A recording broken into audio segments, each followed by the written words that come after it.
अस्सलामुअलैकुम, वेलकम है आप सभी का इस नए वीडियो में। आज के इस वीडियो में हम एक बहुत ही इंपॉर्टेंट इन्फॉर्मेशन PMSSS बैच 2022-23 के स्टूडेंट्स के साथ डिस्कस करेंगे कि कौन से कोर्स में आपको एंट्रेंस देना है इस साल और कौन से कोर्स में आपका मेरिट बेस सिलेक्शन होगा और कौन से कोर्स में कोर्स का जो स्पेशल एंट्रेंस होता है वो देना पड़ेगा। इसको हमने ऑलरेडी एक वीडियो में डिस्कस किया था थोड़ा सा, लेकिन उसके बाद बहुत ज़्यादा मैसेजेस हमें टेलीग्राम पर भी आए हैं, यूट्यूब पर भी हर वीडियो में इस बारे में कमेंट्स आते हैं और फेसबुक पर भी बहुत ज़्यादा मैसेजेस आए हैं कि हमारे ये कोर्स है, हमें कौन सा एंट्रेंस देना है, क्या हमें CET देना है, नीट कौन से कोर्स के लिए देना है। तो सारा हम इस वीडियो में आपका क्लियर कर देंगे।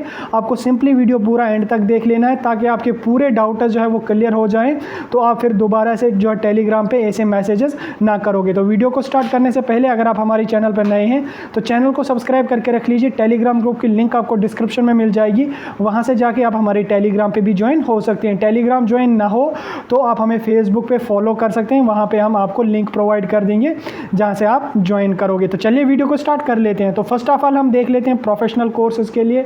प्रोफेशनल कोर्सेज में कौन कौन सा कोर्स आता है? Engineering, BSc nursing, B pharma, B architecture, hotel management and catering technology degree. देखिए फर्स्ट ऑफ ऑल हम देख लेते हैं इंजीनियरिंग का। इंजीनियरिंग का कोई एंट्रेंस आपको नहीं देना है। इंजीनियरिंग की सिलेक्शन जो है किसी भी ब्रांच में आप जाओ, सिविल में जाओ, कंप्यूटर साइंस में जाओ, मैकेनिकल में जाओ, उसमें आपको 12th के मार्क्स के बेस पे सिलेक्शन हो जाएगी। हाँ, उसके अलावा अगर आप एडिशन में कोई एंट्रेंस देते हो किसी यूनिवर्सिटी का तो आप वो दे सकते हो, उसका कोई मसला नहीं है। फिर भी आप PMSSS का स्कॉलरशिप अवेल कर सकते हो। लेकिन ओवरऑल इंजीनियरिंग का जो है कोई भी एंट्रेंस आपको देना नहीं है। इंजीनियरिंग की सिलेक्शन जो है वो 12th के मार्क्स के बेस पे ही होगी जिस तरह से होती थी। उसके बाद सेकंड नंबर पे जो है वो BSc नर्सिंग है। BSc नर्सिंग की सिलेक्शन पहले 12th के मार्क्स के बेस पे होती थी, लेकिन इस साल उसको चेंज कर दिया गया है, वो नीट के स्कोर पे ही हो जाएगी आपकी सिलेक्शन। इसलिए जिस भी स्टूडेंट को BSc नर्सिंग करना है इस साल, वो नीट का फॉर्म जो है वो ज़रूरी फिल कर लेना। नीट के लिए अपेयर होना पड़ेगा आपको। नीट के फॉर्म ऑलरेडी निकल गए हैं, रजिस्ट्रेशन स्टार्ट हो गई है ऑलरेडी 6 अप्रैल से, तो आप अपना form as soon as possible fill कर दो। फिर जो देखो नीट तो आपको मैंडेटरी देना ही देना है। उसके बाद मेरिट लिस्ट फिर 12th के मार्क्स के बेस पे ही बनेगी, ये कॉमन सेंस की बात है।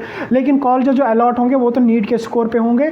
फिर उसी टाइम ये क्लियर हो जाएगा कि नीट के स्कोर पे आपकी मेरिट लिस्ट बनेगी या 12th के मार्क्स के बेस पे बनेगी, वो उसी टाइम क्लियर होगा। फिलहाल जिस तरह से नोटिफिकेशन में मेंशन है उसमें नीट जो है वो कंपलसरी देना है, तो आप इस टाइम फॉर्म फिल कर लो। आप इस ख्याल में नहीं रहना कि बाद में हम देख लेंगे, तो फिर उस टाइम आपको मौका नहीं मिलेगा, फिर आपका एक साल जो है वो वेस्ट हो जाएगा। तो ये हो गया BSc नर्सिंग का। उसके बाद B फार्मा नेक्स्ट जो है, B फार्मा की सिलेक्शन जो है वो 12th के मार्क्स के बेस पे होगी। इसका कोई एंट्रेंस नहीं होता किसी भी यूनिवर्सिटी में, ना ही कोई PMSSS में इसका एंट्रेंस है। इसके सिलेक्शन जो है वो प्योरली मेरिट बेस्ड है, 12th के मार्क्स के बेस पे होती है। पिछले साल भी होती थी और इस साल भी अब ये हो जाएगी। इसके लिए कोई एंट्रेंस आपका देना नहीं है। उसके बाद बैचलर ऑफ आर्किटेक्चर जो होती है, इसके लिए आपको एंट्रेंस एक देना होता है। ये पहले भी होता था, आज भी देना होता है। NATA का एक एंट्रेंस होता है, वो आपको देना पड़ता है। उसकी बेस पे आप जो है आर्किटेक्चर में एडमिशन ले सकते हैं। ये प्रोफेशनल कोर्स है। उसके बाद hotel management and catering technology, इसमें जो है 12th के मार्क्स के बेस पे सिलेक्शन होती है। इसमें आपको कोई भी एंट्रेंस जो है वो देना नहीं है। उसके बाद जनरल कोर्सेज की अगर हम बात करें, BA, BSc, BCom की, ऑनर्स की, इसमें आपको जो है CU CET का एंट्रेंस देना ज़रूरी है। इस टाइम आप कन्फर्म ये समझ लो कि एंट्रेंस आपको मैंडेटरी देना है। तो फॉर्म जो है वो निकल गए हैं 6 अप्रैल से, आप अपना फॉर्म जो है वो फिल कर लो।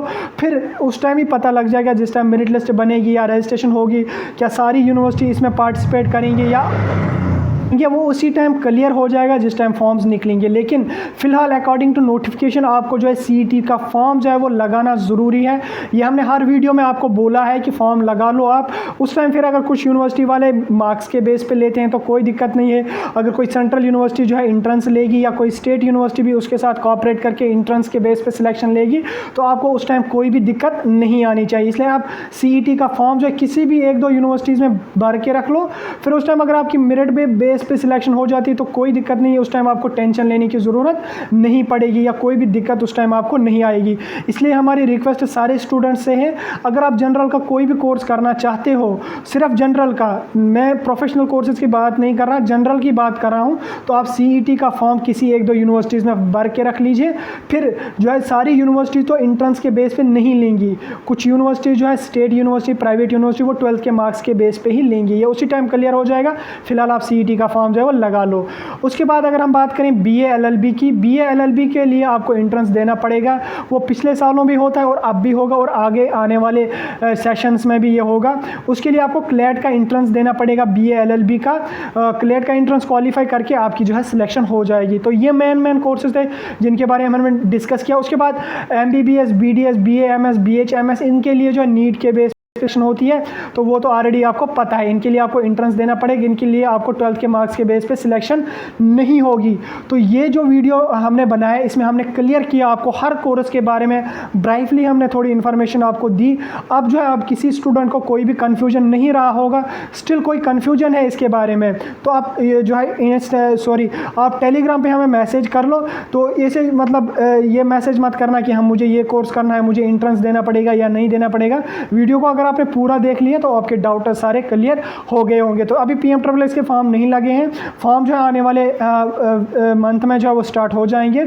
तब तक आप हमारे साथ कनेक्टेड रहिए, जो भी अपडेट आ जाएगा हम आप तक पहुंचा देंगे सबसे पहले।